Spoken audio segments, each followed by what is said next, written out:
এই শিল্পী পাথর দিয়ে দৃষ্টিনন্দন পাত্র তৈরি করেন অত্যন্ত ধৈর্য ও দক্ষতার সাথে। প্রথমে তিনি তার সংগ্রহ থেকে দুটি উপযুক্ত পাথর বেছে নেন এবং প্রতিটি পাথর যেভাবে কাটা হবে সেই স্থানটিকে মার্ক করেন। এরপর গ্রাইন্ডিং মেশিন ব্যবহার করে মার্ক করা অংশটুকু হালকাভাবে কেটে নেন।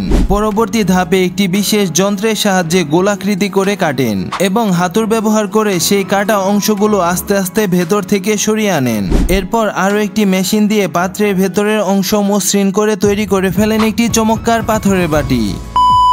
দেখুন কি সতর্কতার সঙ্গে এই মেয়েটি প্রায় 90 ডিগ্রি খাড়া সিঁড়ি বেয়ে উপরে উঠছে, যেখানে কোনো রেলিং বা নিরাপত্তার ব্যবস্থা নেই। এটি চীনের ডেনজেন মাউন্টেন নামের একটি উঁচু পাহাড়, যেখানে সিঁড়ি থেকে পড়ে গেলে মৃত্যু অনিবার্য। যাদের আপনি এই বিপজ্জনক কাজ করতে দেখছেন তারা এই পাহাড়ের স্থানীয় বাসিন্দা এবং তারা প্রতিদিন এই পথ ব্যবহার করেন, তাই তাদের জন্য এখানে ওঠানামা খুবই সহজ। কিন্তু একজন সাধারণ মানুষের জন্য এখানে ওঠা যেমন কঠিন, তেমনি নামা প্রায় অসম্ভব। দেখুন কত কষ্টের সাথে এই অসাধারণ আর্টিস্ট তার সেরা একটি আর্ট নষ্ট করতে বাধ্য হলেন।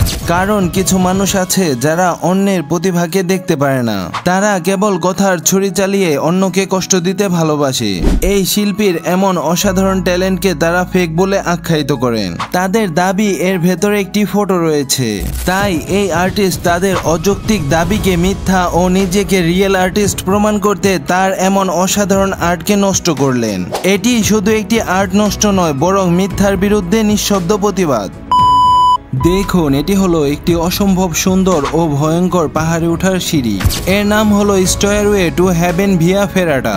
আপনি ভাবতে পারেন মেঘ ছুঁয়ে দেখার অনুভূতি, অস্ট্রিয়ার স্টয়ারওয়ে ঠিক সেরকমই। পাহাড়ের বুক চিরে লোহার সিঁড়ি ধরে উপরে ওঠা, চারিপাশে শুধু নীল আকাশ আর নিঃশব্দ প্রকৃতি। এমন দৃশ্য আপনার মনকে জুড়িয়ে দিবে। তাই যারা ভয়কে জয় করতে পারেন তাদের জন্যই এই অ্যাডভেঞ্চার।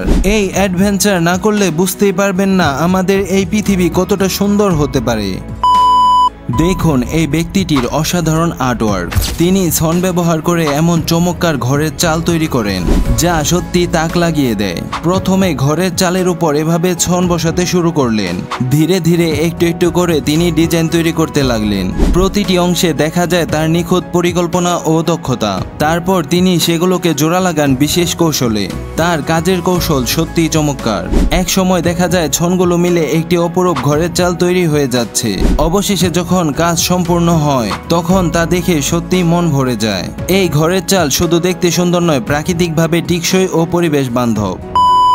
পাহাড়ি অঞ্চলে চায়নার মানুষের পরিশ্রম ও পরিকল্পনা সত্যি অনুকরণীয়। তারা পাহাড় কেটে চাষের উপযোগী জমি তৈরি করেছে এত সুন্দরভাবে, যা একদিকে যেমন চোখ জোড়ানো দৃশ্য উপহার দেয়, অন্যদিকে তেমনি কৃষিকাজের জন্য অত্যন্ত কার্যকরী। এই সুনির্দিষ্ট ও সুচিন্তিত পরিকল্পনার মাধ্যমে তারা এই ধাপ তৈরি করেছেন যাতে প্রতিটি স্তরে পানি সমানভাবে পৌঁছাতে পারে ও আটকে থাকে। ফলস্বরূপ এই অঞ্চলগুলোতে কৃষিকাজের পাশাপাশি পর্যটক শিল্পেও বিকাশ ঘটেছে। তারা চায় চাষাবাদকে কেন্দ্র করে এই অঞ্চল যেন আরো সৌন্দর্যপূর্ণ হয়ে ওঠে, যাতে একসাথে কৃষি ও পর্যটক দুইভাবেই লাভবান হওয়া যায়।